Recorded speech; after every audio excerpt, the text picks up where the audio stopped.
more on fretless bass, good times with David Ellefson, and my recording methodology explained, all for bass. Metal Bass Monday.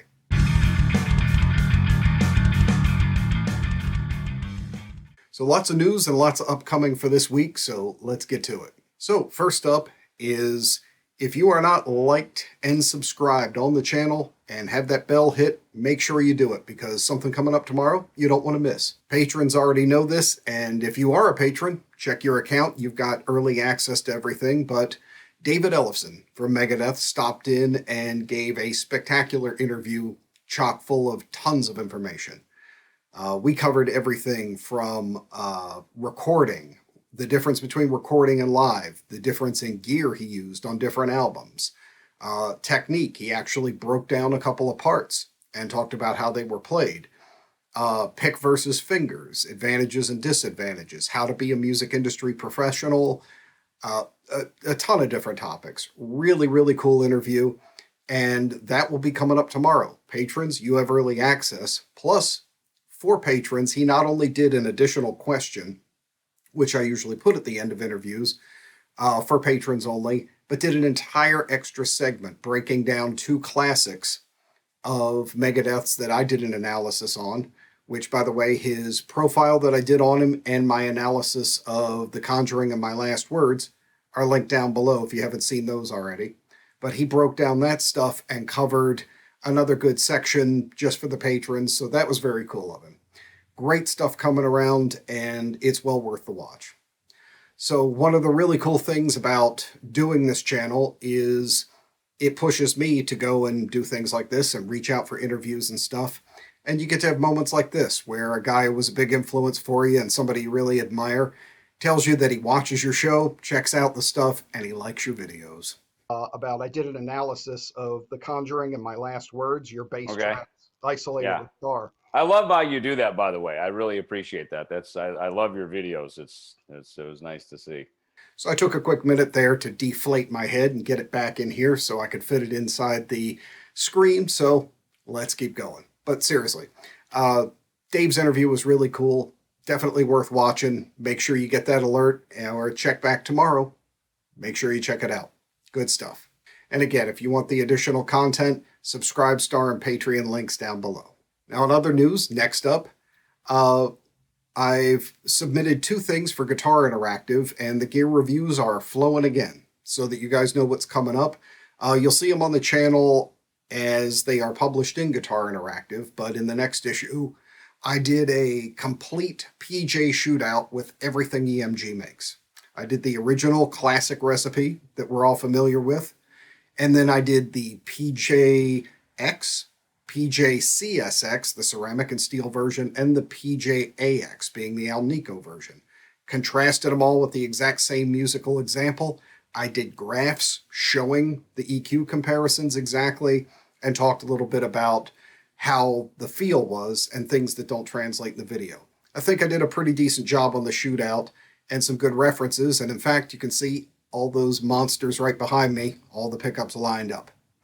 So that'll be coming out. And I also did a shootout of two Tech 21 units. I compared the rack-mounted RBI, that you actually can't see it, but the classic RBI unit, and I contrasted it to the new version of the bass driver that has the new mid-knob on it that makes it somewhat closer to the RBI. Talked about sound differences, if there are any, comparisons, and talked about what might be good for you as far as choices depending on your rig, and dispelled a few myths that I've seen on some forums and things too. So that one will be coming up here, same issue. Now following that, coming up in the following issue and on the channel, I'm going to be doing a little bit of guitar stuff. I'm going to be doing the AMT Stonehead amp, which is a 4-channel amp, 100 watts, that's in a single rack space. This thing's blowing me away and kind of freaking me out. So that'll be interesting. And the good folks at Source Audio have sent me out the new Ultrawave.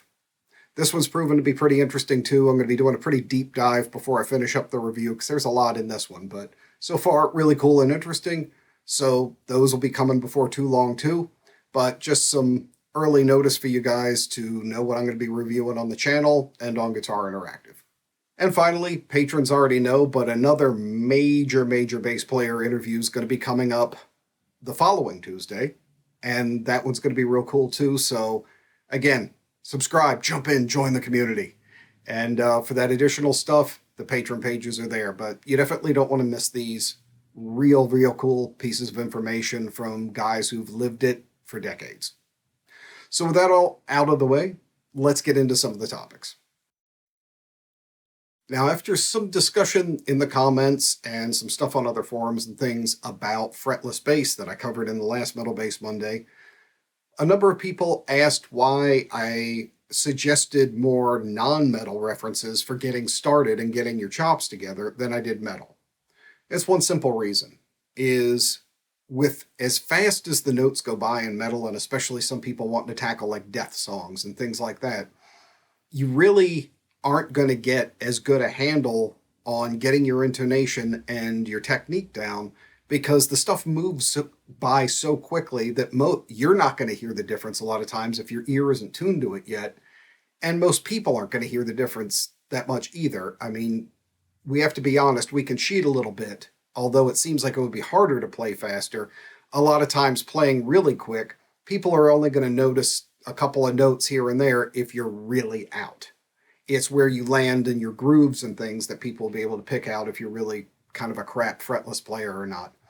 So I would really recommend cutting your teeth, or if you really want to become good at it, playing slower stuff where the bass is much more upfront and the notes are held longer to find out how accurate your fingerings are and things. So I'm going to give my top 3 recommendations, and these would be the songs I would tackle and songs I've gone after that will challenge you a little bit. And if you can play all 3 of these songs and do a really good job, you're a fretless player. That's all there is to it. So first up is, and most of these are going to go back a little bit, but it's just because slower fretless just isn't as prominent right now. We're going to go back to the John Sykes band, Blue Murder. He was the original guitar player for Whitesnake, and regardless of what you think of them, John Sykes is one of the best guitar players in history, hands down. The guy is just a killer. But the other cool thing on here is Tony Franklin is the bass player on the first Blue Murder album, and fretless all over the place. Fantastic lines. The first track is called Riot. Go check that song out. Fantastic fretless lines, slides all over to match. His intonation is flawless. A great, good, heavy rock song to really kind of cut your teeth on playing at a moderate tempo, but having to get those things in where you're going to know pretty quickly if you're out or not. So, first recommendation, Blue Murder self-titled album, the song Riot. Next up is going to be kind of a random one, and if you haven't heard this one, it's going to be a treat. From Pete Townshend's solo albums, you want to go to a song called Give Blood. First of all, it's an incredible song. It's just a great, really explorative type of format that you don't usually hear Pete Townshend do. And the band on it, the other guitar player just happens to be David Gilmour. Yeah, that David Gilmour. And then on bass is Pino Palladino from every album ever that's had fretless. If you don't know who Pino is, he's probably the most prolific, popular, and rock fretless bass player ever, and he's stunning. But this is fretless bass all up in your face. The whole time, there's even a fretless bass solo in the middle of it. You know you're a badass when David Gilmour and Pete Townshend tell you to take the solo on bass in the middle of the song. But really good songs, really good syncopation and groove ideas, so you'll get some song writing and learning out of that, but that would be another great one to tackle. The last one is going to be a much slower piece and one of my favorites, and it'll not only test your intonation, but get your melodic sense down. It's from a player named Patrick O'Hearn, who's a phenomenal bassist, used to play with Frank Zappa, and now does more ambient kind of soundscape stuff. And there's a song called Forsaken Beauty. Really moody kind of piece, very cool. And it's got some beautiful lead lines in it. Plus, at one point, he actually is playing one fretless line and then playing another over top of it. Every note flawless. When you can play fretless over fretless and every note's dead on, that's when you're a beast. And Patrick is definitely that. It was one of my favorites to get down and really learn and really help my melodic sense too, and kind of writing lines and fills and things that had more of something to say in them than just running up and down a scale. So those are three really great pieces. And I recommend, even before tackling metal stuff, that you go after something like that. Because if you could play those things, then when you make the leap to hyperspeed and just go for it, your foundation's already there. You'll probably be surprised how much more confidence you have in your playing. And then you can go to DiGiorgio, Godzilla level type of fretless metal playing, and you'll do it without breaking a sweat. So train hard, and then you can play all the stuff where, let's face it, you can cheat a little bit. So try those out and let me know down in the comments if you're familiar with these songs, if this is new stuff, what you think of them, and if you try them out, how's it working out for you? So next up, let's talk some recording. A part of my methodology as far as writing and coming up with ideas and recording is to always have my recording of ideas be at the point where whenever inspiration hits and whenever I'm generating ideas, whatever I lay down could be the final track. I don't like the idea of demoing things like that. I've had sometimes my first tracks be the best ones. So I try and look at it from this perspective, and I also want to always be doing something that could have value. So part of my approach when I'm playing and I want to be able to start writing just about anywhere, but not have the burden of all my gear, is I use an amp sim. Something where I don't have to have any external gear. I can just have an audio interface and, my laptop, or I can be at my main recording station, or I can have a tablet or whatever, and be able to get a good quality track in no matter what I'm doing. My personal choice on this is I use the JST Bassforge Hellraiser. I like the sound of it. It's different from the other plugins that are out there. It sounds good immediately. It doesn't take a lot of screwing around to try and find a decent tone on it. And the cool thing about it is that I could absolutely see using it on finished tracks. It may sneak in here and there. But the main reason actually for me using a sim up front is that if I'm recording somewhere, or I might even be out on my porch or whatever, is that I'm recording into the system clean. And then I have something that affects it. I'm not having to use gear that affects my sound, and it goes in, and that's how it's basically done then. You can't change it after that. So I can either continue to use the amp sim, or I can pop the amp sim out of the chain and I can loop it out to my hardware gear and go for the sounds I usually use. So way more versatility, and having a clean DI track for my bass is what's really important. So usually when writing or doing my first things and I don't want to be burdened with my whole rig, I'm going to wind up with the Bassforge. Now for when I go for serious tracks, first I always record clean. I don't process my stuff on the way in. So meaning that I just record my bass as is. No amp in front of it, no processing, no nothing. I want just the raw DI signal recorded in the DAW. Then I do what's called reamping. If you're not familiar with it, what it means is that you take a clean signal, like what I'm talking about, you fly it out of this recording system, out to the hardware, process it through there, and then loop it back in real time. Now, one of the big problems with this that I've run into is that to be able to do this, you need a reamp box. And most of them suck. I mean, really suck. I've been through a ton of them. I'm really picky about it. And I've tried stuff from Radial. I've tried stuff from Two Notes. I people who swear by this stuff.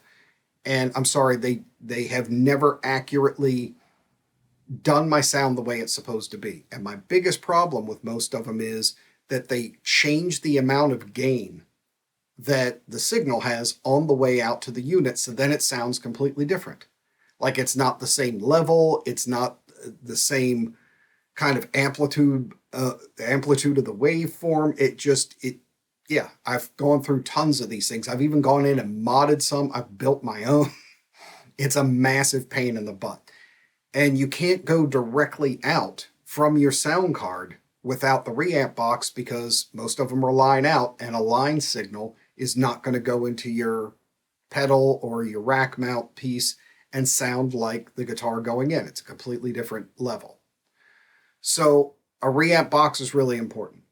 And of course, clarity's sake, I am an AMT endorsed user, but the unit I'm going to show you is from AMT. The reason I'm with them is because they make good stuff. So, duh. And the other is I paid for it. So this is not a commercial. I'm showing it because, and you'll see, there's a number of really unique qualities about it that I would recommend it for. But, make your own choice, do your own thing, be on your own budget. So to explain what I'm doing, this is called the REincarnator. Okay, let me see if I can get that up there and actually in focus. But yeah, it's not wanting to focus close. But basically what this thing has is you've got a DI on one side and a reamp on the other. So it's two units built into one. The reason why this works well for me is that I can set this up and just leave it as is. I have it set up in front of my interface, and I go into this. I get exactly the input level I want. It's got options for, whether it's going to the amp or the guitar, whether it's in the loop or not, phase switches, all of that. So this controls my level and gives me a great sound going into my interface. Then I balanced out on the back. Perfect. The cool thing is you can actually take this then and use it live as a passive DI box. You need one, you got one in here, and it's attached to your reamper. So the other half of this being that you have an in and out coming out of the computer into here, and then out of there to your amp. But the cool thing is this has a level boost switch. So like I said, I don't think it's gonna fuzz out there. But there's a level boost on the front, and I'll put a link down below to the REincarnator. But so if I'm not getting the right level coming out of the system, or if it's not giving me enough power to get it to sound exactly how it should going into my units, I can click for 3 and 6 dB boost. Fantastic. The problem I had with a number of the things, especially like radial and stuff, is I would have them topped out on gain, and it still wasn't the right level. So this one seems to do pretty well just at the level it's at. For me, it seems like on average about 3 dB boost being the center position nails it. And it sounds exactly like my bass going directly into the face of the unit. So this turned out to be just a bargain buy. I grabbed 2 of them, one for guitar and one for bass. But this is kind of central to my recording thing, because what I'll do is, like I said, I'll probably record my tracks straight in using the Bass Forge.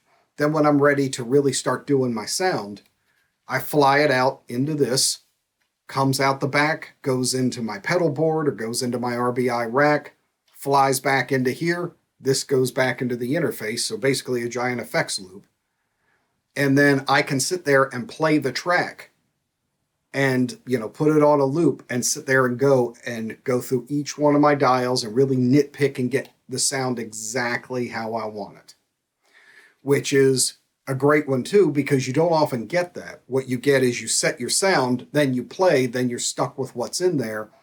And a lot of times, because you have the instrument close to you, you will hear, the clanging of the frets and a secondary sound, the actual acoustic sound of your bass, and it messes up how you're hearing things. You might hear more treble because of it.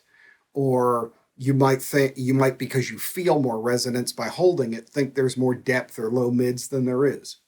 I really prefer to be able to send a clean signal of my playing out and be able to hear it exactly how it's going to land once I commit the processing. That's the other great thing too, is I can reamp it 100 times. If there was a change I wish I made or something like that, I can always go back, grab this box, send it out. It's all good. So that's kind of my two-step approach. And what you're going to see as we go on in the recording setup is, the recording series that we're going to be working on, is that my thing is get everything dialed in clean and the best possible straight recording of the instrument up front. And then everything else just becomes playing with sound and having fun, and it's the icing on the cake. So the other thing that this helps solve is the way I'm getting my sound right now is kind of weird and complex, at least according to most bassists. So for me to be able to dial in multiple units at the same time while I'm playing or auditioning things, it's a pain. And I use this process too to get my live sound. I'll record myself and run it out to my cabinet and sit there and, dial in the sound, having a good recording of myself so I don't have to hear everything else and I have both hands free. Right now, the way I'm getting my sound is I'm using the SansAmp RBI, and that's what I call the gurgle unit. It gives me my really throaty grunt and my clarity. I don't use a ton of drive, but just enough to give it some attitude. And I also have it blended about 50%. So you're hearing 50% my clean sound and then 50% the RBI. So it gets me those very grunty Eddie Jackson style mids that I want. Then I'm also, along with it, running the Doug Pinnick pedal from Tech 21. And I use that completely scooped out, and it's doing the ultra sub lows, giving that just room shaking kind of thunder, and then the really bright metallic clangy upper end and bite that the Doug pedal's known for. So it's kind of like the Doug pedal is doing this big scoop, and then the RBI is sitting in the middle of it. The place where the Doug pedal is naturally scooped, the RBI sits in and brings back all those mids and all that clarity and everything. So I just get the ultimate bass tone of all time. Dialing all that in, plus then going either to my cab or to the AMT Pangea, where I've got my compressor, my noise gate, and an IR of my cabinets. Dialing all that in it's a pain if you're sitting there having to play as you do it. And the other thing is, every time you move your hand to go dial it in, you're not playing anymore. You're kind of guessing it.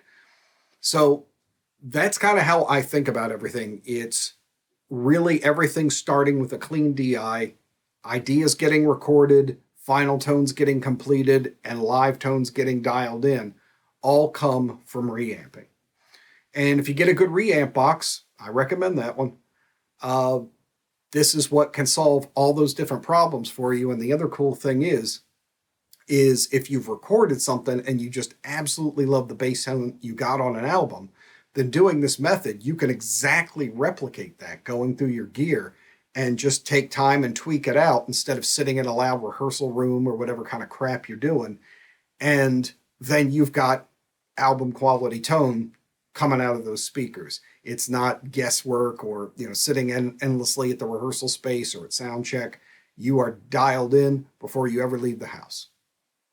So that's really my approach to all three of those, and I feel it has a lot of advantages. Do you use any kind of setup like this? Do you have any reamp boxes or any type of stuff that you work with that aren't a familiar name or something that are another recommendation? I'd love to hear about that. And if you have any questions about how I'm doing this or the setup, you're of course welcome to ask. Always hit me up in the comments, that kind of thing. And let's talk some recording, mixing, and engineering, because that's where we're going to get into the good stuff. Thanks as always for watching. I hope we covered some cool stuff this Monday, and I will see you back here tomorrow for the Ellefson interview. As always, much appreciated. And to my patrons, thank you so much. Always really appreciate you guys helping out and supporting the channel and giving me the time to be able to break away and bring you cool stuff like Ellefson and some of the recording stuff that we're putting up on the Patreon channels. So with that, that's going to wrap up this Metal Bass Monday. Thanks so much for watching. I'll see you next time.